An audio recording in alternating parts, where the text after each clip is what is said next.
Maharashtra state ने group B की counselling के लिए सीटी सेल ने स्पेशल मॉपअप राउंड लेने की नोटिस रिलीज़ कर दी है। ये स्पेशल मॉपअप राउंड मॉपअप 2 के जैसे ही होने वाले हैं, लेकिन इसमें पार्टिसिपेशन के लिए कुछ क्राइटेरियाज बताए हैं।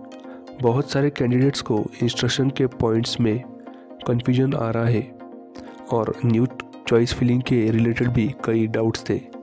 तो हम इस वीडियो में 1 बाय 1 हर एक इंस्ट्रक्शन को ध्यान से समझेंगे। New colleges are added in the preference list. Ayurveda के 6 नए कॉलेजेस ऐड हुए हैं इस स्पेशल मॉपअप राउंड में और आप उन्हें आपके प्रेफरेंस लिस्ट में ऐड कर सकते हो। आपको जिन कॉलेजेस का कोड ठीक से ऐड करना होगा अपनी लिस्ट में। उसके बाद हम सेकंड पॉइंट देखते हैं। सेकंड पॉइंट में हमें बताया है कि candidates who are willing to participate in the special mop up round shall fill fresh preferences as per the schedule.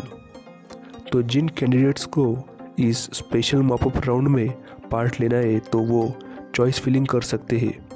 वो चाहे तो चॉइस फिलिंग एडिट भी कर सकते हैं और ये 6 कॉलेज अपने प्रेफरेंस लिस्ट में अपने हिसाब से ऐड भी कर पाएंगे। तीसरा नंबर का पॉइंट हम देखते हैं।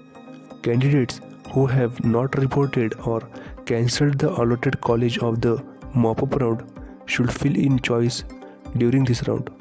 Such candidate, if fail to fill the preference during this round, will not be considered for allotment. तो ये ऐसे कैंडिडेट्स हैं जिन्हें कॉलेज रिपोर्ट नहीं किया है मॉपअप 1 में या फिर अलॉटेड कॉलेज कैंसिल किया था और वो भी इस राउंड में पार्टिसिपेट कर पाएंगे। तो फोर्थ नंबर का पॉइंट देखते हैं। Candidates who have joined and filled status retention during mop up round and now wish to cancel the status retention form and participate in this shall fill the choice during this round. ऐसे बच्चे जिन्होंने college join किया है mop up 1 में मिला हुआ और retention form भी फिलअप किया है, लेकिन चाहते हैं कि उस अलॉटेड कॉलेज का एडमिशन कैंसिल करें और इस मॉपअप में राउंड में पार्टिसिपेट करें, लेना चाहते हैं तो आप चॉइस फिलिंग कर सकते हो। ये उन सभी बच्चों के लिए एक गोल्डन अपॉर्चुनिटी है जो कॉलेज अपग्रेड करवाना चाहते हैं। तो हम फिफ्थ नंबर का पॉइंट देखते हैं।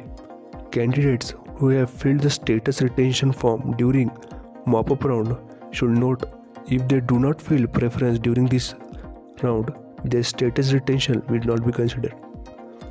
जिन कैंडिडेट्स ने रिटेंशन फॉर्म भरा है मॉपअप 1 में और उन्हें प्रेफरेंस नहीं दिया है तो उनका स्टेटस रिटेंशन फॉर्म कैंसिल नहीं होगा। ये पॉइंट आपको ध्यान से समझना होगा। 6 नंबर के पॉइंट में आपको बताया कि candidates who have joined and not fill the status retention can also fill in the choices in this round. If any such candidate fail to fill choices during this round, it will be deemed that such candidate do not want betterment and the seat will be auto retained.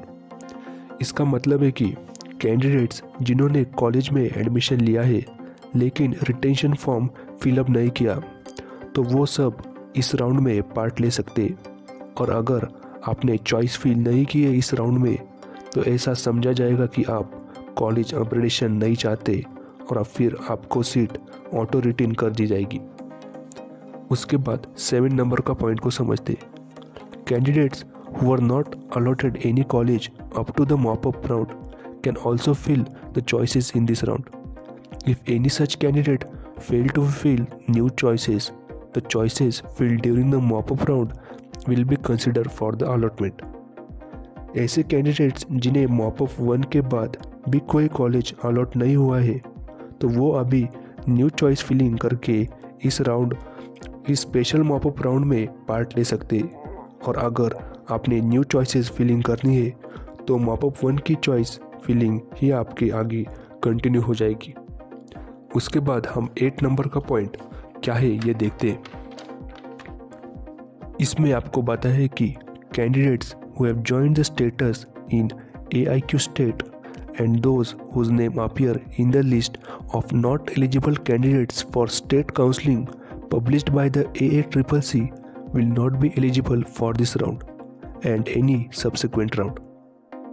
तो इस बात को समझते, ये ऐसे candidates हैं जिन्हें AIQ की सीट मिली है तो वो इस राउंड में एलिजिबल नहीं है। 9 नंबर का पॉइंट ऐसा है कि candidates who have filled the status retention form up to cap round 2 are not eligible for this round and any subsequent round। तो जिन कैंडिडेट्स ने कैप राउंड 2 तक स्टेटस रिटेंशन फॉर्म फिलअप किया था तो वो इस स्पेशल मॉपअप राउंड में पार्टिसिपेट नहीं कर पाएंगे। 10 नंबर का पॉइंट बहुत ही इम्पोर्टेंट है। इसमें आपको पता है कि all candidates should note that it is mandatory to join the allotted college during this round. इसका मतलब है कि इस राउंड में आपको फ्री एग्जिट का ऑप्शन नहीं होगी और आपको अलॉटेड कॉलेज में एडमिशन लेना ही होगा। तो आपको अलॉटेड कॉलेज में जाकर एडमिशन लेना होगा, DD और डॉक्यूमेंट सबमिट करके सीट कंफर्मेशन करनी होगी। इस स्पेशल मॉपअप राउंड के बाद आप सीट अपग्रेड नहीं कर पाओगे, इसलिए आप इन राउंड्स में ज़रूर पार्टिसिपेट करना।